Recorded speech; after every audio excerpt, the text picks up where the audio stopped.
This is a download from BBC Learning English. To find out more, visit our website. 6 Minute English From bbclearningenglish.com. Hello, I'm Rob. Welcome to 6 Minute English. I'm joined today by Finn. Hi, Rob. Merry Christmas, everyone. Yes, Merry Christmas. Today we're talking about this celebration. It's a Christian festival, but its message of peace among people is universal. It's a pity that today we're far from that, from a moment of absolute peace and goodwill. Now, goodwill means a cooperative attitude. But there was once a brief moment in history when the human spirit rose above wars. Aha, and you must be talking about the Christmas truce, which happened in World War I in 1914. It's the perfect occasion to talk about it because this year marks the centenary, the 100-year anniversary, of the start of Britain's involvement in this European conflict. And we'll look at some related vocabulary during the programme. But before we go into this extraordinary event, a question about the First World War, Finn. Ooh, for me, well, I'm not an expert at the First World War, so we'll see how I do. I'm sure you'll know the answer to this one. It's about letters. People didn't have email in the early 20th century, so they wrote lots of letters. But do you know how many letters were delivered to the front, the place where the fighting happened, every week? Were there A, 1 million, B, 5 million, or C, an incredible 12 million letters? Right. Well, I know there were a lot of people at the front, but I'm going to say A, 1 million. OK, well, as usual, you'll have the answer to that question at the end of the programme. Right, now let's talk about this unofficial truce which happened 100 years ago in the Western Front of the First World War. Yes, so a truce is an agreement between people to stop fighting with no winner or loser. Now, it's unofficial, which means it's not authorised by people in a position of authority, in this case, the governments involved in the war.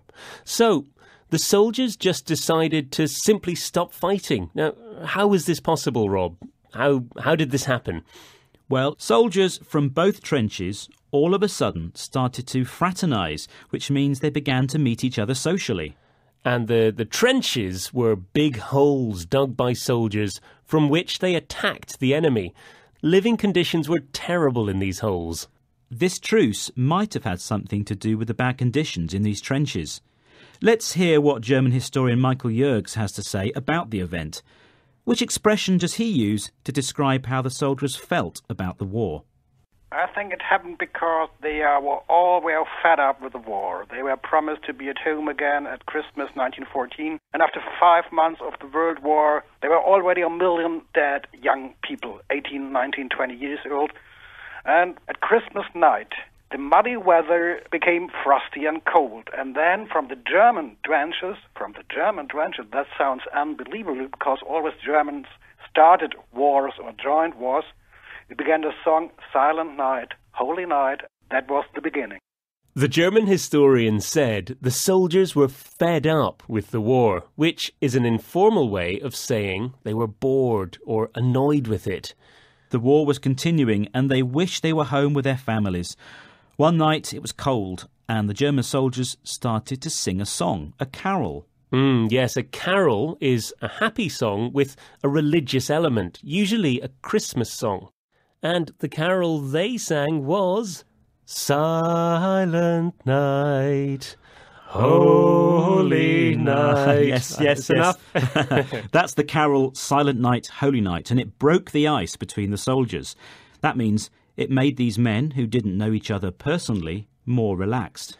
And you know, Rob, I really find it fascinating how spontaneous all of this was. It was indeed.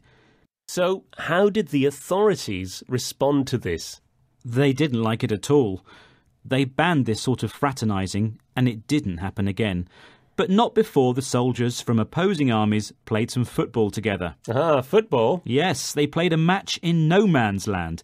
That's a strip of land between enemy sides over which nobody has control. It was the area between the English trench and the German trench. You know, it's a really nice story, isn't it? It's quite a touching story, Rob. Yes, and very inspiring. Well, our time is almost up, so let's get the right answer to the quiz question. I asked you how many letters were delivered to the front every week. Now, the options were 1 million, 5 million or 12 million. And I said 1 million, Rob. And you were a long way off. Oh, really? Yes, the correct answer is C, 12 million letters. 12 million a week? Yes, a week. By the end of the war, 2 billion letters and 114 million parcels had been delivered to the front. According to statistics, 65 million people around the world fought in this war, which ended in 1918. That's really quite incredible, Rob. Some incredible figures there. OK, well, let's remember some of the words that we've explained today.